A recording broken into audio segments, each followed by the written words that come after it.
믿음이 약한 형제가 빠지는 문제는 항상 두려움의 영, 두려움의 정신에 노예가 되어 있다는 것입니다. 왜냐하면 그는 사물들에 대해서 명료하지 못하고 분명히 두려움이 많은 종류의 사람이며 항상 자기 입장을 방어하고 싶어하는 데다 자기가 옳다는 것을 확신하고 싶어 하기 때문입니다. 그의 사고방식이 교훈보다는 두려움의 정신에 의해 통제받고 자신을 지킬 필요성에 의해 조정받기 때문에 자연히 원칙과 규례들을 많이 만들어내는 경향을 매우 보입니다.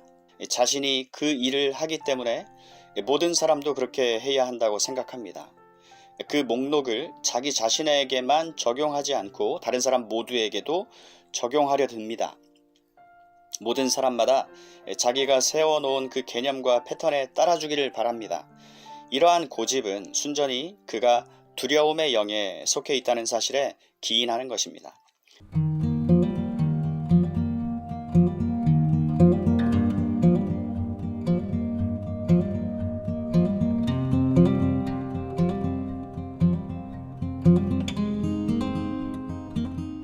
믿음이 약한 형제의 경향성은 기독교 신앙을 이해하는데 연약하기 때문에 율법주의자가 되는 것입니다.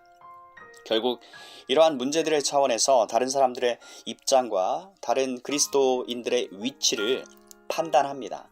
바로 이런 것들만 가지고 말입니다. 사도가 다루고 있는 것은 바로 그것입니다. 이 논점의 중요성을 여러분에게 보여드리기 위해 몇 가지 병행 대목을 말씀드리겠습니다. 예를 들어 예루살렘 공회에 대한 사도행전 15장의 기록을 살펴봅시다.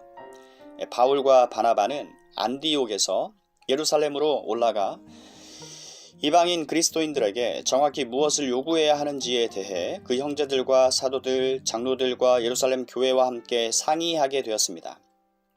관리에 관한 논의만 있었던 것이 아니었습니다. 유대주의자들로 불리는 한 그룹의 사람들이 그리스도인이 된 이방인들도 유대교 전체 의식법 아래로 들어와야 한다 주장하였습니다.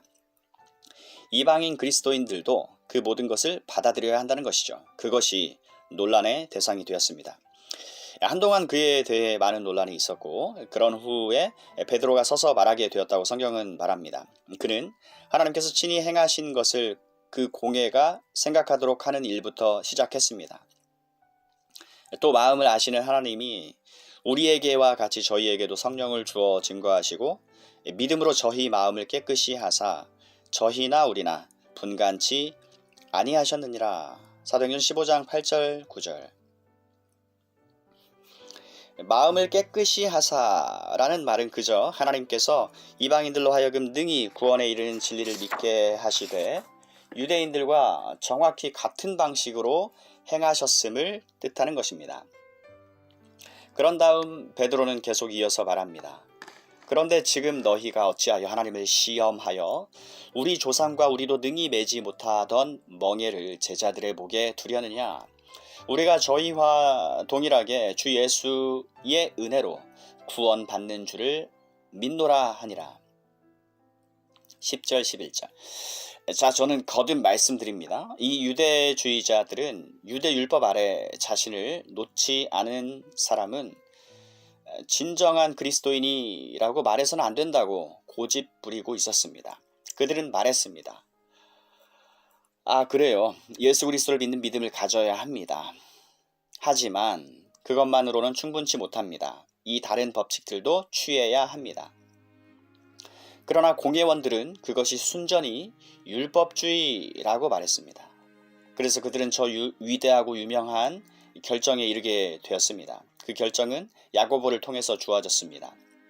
다만 우상의 더러운 것과 음행과 목매어 죽인 것과 피를 멀리하라 고 편지하는 것이 가하니. 사도행전 15장 20절. 그것이 전부였습니다. 저는 그 문제로 지금 들어가고 싶지만 그래서는 안 됩니다. 어떤 이는 그 결정 자체는 하나의 타입이 아닐까라고 말할지 모릅니다. 그러나 결코 그렇지 않습니다. 공회는 원리를 설정하였고요. 그 원리는 이방인 회심자가 꼭 유대인이 될 필요는 없다는 것이었습니다. 그러나 동시에 문제를 일으키는 것을 방지하고 유대인들에게 손상을 끼치지 않고 그 전환기에 일을 해 나가기 위해서 공회는 이방인 그리스도인들이 어떤 일들을 하지 않도록 권고를 하였습니다. 로마서 14장 중심 부분에 들어갈 때 그 점에 대해서 해석하기 원합니다. 왜냐하면 사람들은 사도 바울이 여기서마저 일관성을 잃고 있다고 생각하는 것 같기 때문입니다. 저는 사도 바울이 일관성 없는 사람이 아니었음을 여러분에게 보여줄 수 있습니다. 그는 본질적인 것을 견고히 붙잡고 서 있었습니다. 그러나 본질적이지 않은 것들에 대해서는 사랑으로 할 준비가 되어 있었습니다. 갈라디아서 2장에서 우리는 두 번째 매우 흥미로운 신뢰를 발견합니다. 베드로는 이런 문제들을 아주 분명히 알게 되었습니다. 그러나 갈라디아서 2장에서 사도 바울은 우리에게 이렇게 말합니다. 베드로가 안디옥에 이르렀을 때에 책망할 일이 있기로 내가 저를 면책하였노라.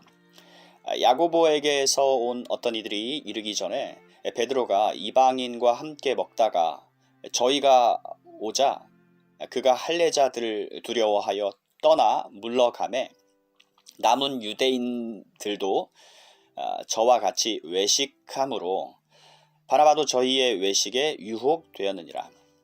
그러므로 나는 저희가 복음의 진리를 따라 바로 행하지 아니함을 보고 모든 자 앞에서 베드로에게 당신이 유대인으로서 이방을 좇고 유대인답게 살지 않으면서 어찌하여 억지로 이방인을 유대인답게 살게 하려느냐 하였노라. 갈라디아서 2장 11절 이하 14절. 자, 그것은 사실상 정확히 같은 이슈입니다. 갈라디아에 들어온 이 이단은 주 예수 그리스도를 믿는 것만으로는 충분치 못하다고 말했습니다. 믿음으로 말미암아서만 의롭다 하심을 받는 것만으로는 충분치 못하다. 거기에 무엇인가를 덧붙여야 한다. 야고보에게서 온 어떤 이들이 베드로까지도 금방 설득하여 전에 유대인이었다가 그리스도인이 된 사람으로서 전에 이방인이었다가 그리스도인이 된 사람들과 함께 먹는 것은 잘못되었다고 믿게 만들었습니다. 바울은 베드로가 그렇게 함으로써 무의식 중에 복음의 핵심 자체를 부정하고 있음을 매우 선명히 보여줍니다. 그 때문에 바울은 베드로를 공중 앞에서 면박하지 않을 수 없었습니다. 비록 베드로가 사도이긴 했지만 말입니다. 바울은 기독교 신앙의 본질 자체를 위해 싸우고 있었습니다. 그러므로 그는 계속해서 말합니다. 그리스도께서 우리로 자유케 하려고 자유를 주셨으니 그러므로 굳세게 서서 다시는 종의 멍에를 매지 말라. 갈라디아서 5장 1절. 그런 다음 골로새서 2장에 보면 같은 가르침이 나옵니다. 사도는 이렇게 말합니다. 그러므로 먹고 마시는 것과 절기나 월사계나 안식일을 인하여 누구든지 너희를 편론하지 못하게 하라. 이것들은 장래일의 그림자이나 몸은 그리스도의 것이니라. 누구든지 일부러 겸손함과 천사 숭배함을 인하여 너희의 상을 빼앗지 못하게 하라. 저가 그 본 것을 의지하여 그 육체의 마음을 조차 헛되이 과장하고 머리를 붙들지 아니하는지라. 온 몸이 머리로 말미암아 마디와 힘줄로 공급함을 얻고 연합하여 하나님이 자라게 하심으로 자라느니라. 너희가 세상의 초등 학문에서 그리스도와 함께 죽었거든 어찌하여 세상에 사는 것과 같이 의문에 순종하느냐. 곧 붙잡지도 말고 맛보지도 말고 만지지도 말라 하는 것이니 사람의 명과 가르침을 좇느냐. 이런 것들은 자의적인 숭배와 겸손과 몸을 괴롭게 하는데 지혜 있는 모양이나 오직 육체 좇는 것을 금하는 데는 유익이 조금도 없느니라. 골로새서 2장 16절 이하 23절 말씀입니다. 그는 이 모든 주변적인 것들을 다 합하여 그 본질에 놓고 있다라는 의미로 너희가 세상의 초등학문에서 그리스도와 함께 죽었거든 말씀하는 거지요. 자의적 숭배와 겸손과 몸을 괴롭게 하는데 라는 말을 주목하십시오. 바울은 말하기를 이에 관련된 바 먹고 마시고 무엇을 하느냐를 가르치는 체계는 복음을 부정하는 것이다 라고 합니다. 그리스도인으로서 자신들이 받은 자유를 박탈당하고 있는 것입니다. 그리고 그것은 여기 로마서 14장에서 사도가 염두에 두고 있는 요점입니다. 그러니 우리는 이제 이 모든 것이 오늘날 우리에게 어떤 연관을 가지는지 살펴봅시다. 그래서 어떤 사람이 좋습니다. 그것 다 옳은 얘기예요. 1세기에 그러한 난제들이 존재했습니다. 그러나 그런 것들은 오늘날의 우리와는 상관없죠. 라고 생각하지 못하게 합시다. 그러한 난제들은 오늘날 우리와도 연관이 있습니다. 저는 어떻게 해석하는지를 말씀드리겠습니다. 예를 들어 금요일에 고기를 먹어서는 안 된다는 규칙을 생각해 봅시다. 그것은 사람이 만들어내는 것입니다. 성경에는 전혀 없는 것이죠. 그것은 로마 가톨릭 교회 전체 체계의 한 신뢰에 지나지 않습니다. 무엇을 할 것이며 또 무엇을 해서는 안 되는지를 사람들에게 말함으로써 들여온 규칙, 규례들이죠. 사순절 뒤에 자리 잡고 있는 개념은 바로 우리가 여기서 다루고 있는 바로 그 논점입니다. 자, 로마 가톨릭 교도들은 이러한 규례들이 선하고 도움을 줄 수 있다고 제안하고 있는 정도가 아닙니다. 더 나아가 문제는 그것들을 의무로 부과한다는 것입니다. 그러한 규칙들을 지키지 않는 사람들을 보고 그리스도의 제자 정신이 모자란 사람으로 평가한다면 그렇게 평가하는 그들은 사도가 여기서 다루고 있는 범주 속으로 떨어져 버린 셈입니다. 그리고 그것은 로마 가톨릭주의만이 아니라 앵글로 가톨릭, 영국 하이처치에도 해당되며 또 오늘날 대단히 많은 유사 로마 가톨릭주의 또는 로마 가톨릭주의를 모방한 모든 다른 종류의 체계가 다 그에 해당되는 것이 사실입니다. 그러나 교회 안에서 로마 가톨릭의 이러한 전통들에 서명하지 않은 우리는 죄 없다고 생각지 맙시다. 복음주의를 지금 일컫는 것이죠. 제 개인적으로 서슴없이 말씀드리고 싶은 것은 절제운동을 기독교 교훈의 일부로 제시했을 때 그 운동 역시 정확히 동일한 오류에 빠져들었다는 점입니다. 바로 그 때문에 저는 교회 주체로 열리는 절제운동을 위한 집회에 강사로 나선 적이 없습니다. 이 운동은 1830년대에 나타났고 기독교 설교자들을 통해서 추앙받기 시작했습니다. 절제를 위한 설교, 술을 마시지 말라는 설교, 그 다음에 금연이나 다른 어떤 것들을 위한 설교, 그 다음에 극장에 가지 말라, 텔레비전을 보지 말라 등등이 있었고 이러한 것이 말하자면 어떤 설교의 주요 테마가 되고 있습니다. 제게 있어서 그런 식으로 설교하는 사람은 정확히 로마서 14장에 언급되는 오류를 범하고 있습니다. 저는 그 이유를 말씀드릴 것입니다. 지금 저는 어떤 운동이나 어떤 공예든지 자신의 규칙들과 규례들을 세울 완전한 권리를 갖고 있다고 생각하는 것을 분명히 해두고 싶습니다. 여러분이 어떤 공예나 어떤 그룹 또는 어떤 운동이나 어떤 제도에 가입하게 되면 그러한 규례들을 존중할 의무를 갖게 됩니다. 만일 그러한 규례들에 찬동하지 않으면 그곳에 속해서는 안 됩니다. 그러나 만일 이러한 규칙들을 제자들이 본질적인 요소로 삼는다든지 그것들이 기독교 신앙의 본질적인 부분이라고 어떤 방식으로든 암시한다면 그런 것을 암시하는 사람들은 바울이 정죄한 그 범죄에 떨어지고 마는 것입니다. 그것은 율법주의입니다. 제가 이 시점에서 어떤 결론을 진술하고 있지 않다는 것을 기억하라고 다시 한번 여러분에게 호소하는 것 외에 다른 말을 더 안 하겠습니다. 다만 저는 여러분 앞에 그 문제를 제시함으로써 사도가 여기서 말하고 있는 것이 무엇인지 알도록 할 뿐입니다. 여러분이 이러한 규례들을 만들기 시작하는 순간 율법주의를 들여오는 위험에 처하는 것입니다. 물론 이런 일은 매우 자주 일어났죠. 저 자신은 율법주의적인 분위기 속에서 자라났습니다. 제가 어릴 때 기독교에 대해서 가졌던 인상은 그리스도인은 어떤 무엇인가를 하지 않는 사람이라는 것이었습니다. 술을 마시지 않고 담배를 피우지 않고 세상 사람들이 행하는 다른 일들을 하지 않는 사람이라는 식 말입니다. 그리고 그런 자세가 초래하는 불가피한 결과는 그런 것들을 행하는 사람을 보면 저 사람은 그리스도인일 리가 없어 라고 말하게 되는 것입니다. 이러한 규칙들이 어떤 그리스도인을 평가하는 표준이 되어 버린 것입니다. 여러분이 이런 입장에 처한 것이 여러분은 이런 입장에 처한 것이 잘못되어야 한다는 것을 아시겠습니까? 그것은 율법으로 다시 되돌아가는 것입니다. 믿음으로 말미암아서만 의롭다 하심을 받는 입장에서 물러선 셈입니다. 바울이 갈라디아서 5장 4절에서 너희가 은혜에서 떨어진 자로다 하고 표현한 바와 같이 말입니다. 물론 그 억구는 자주 오해받습니다.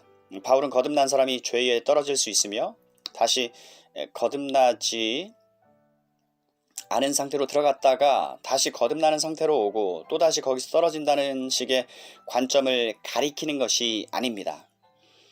그는 그런 관점 근처에도 가지 않았습니다. 그가 지적하는 것은 다만 구원이 오로지 믿음으로 말미암아 전적으로 은혜에 속한다. 구원이 오로지 믿음으로 말미암아 전적으로 은혜에 속한다고 가르치는 입장에서 떠나 있다는 점입니다.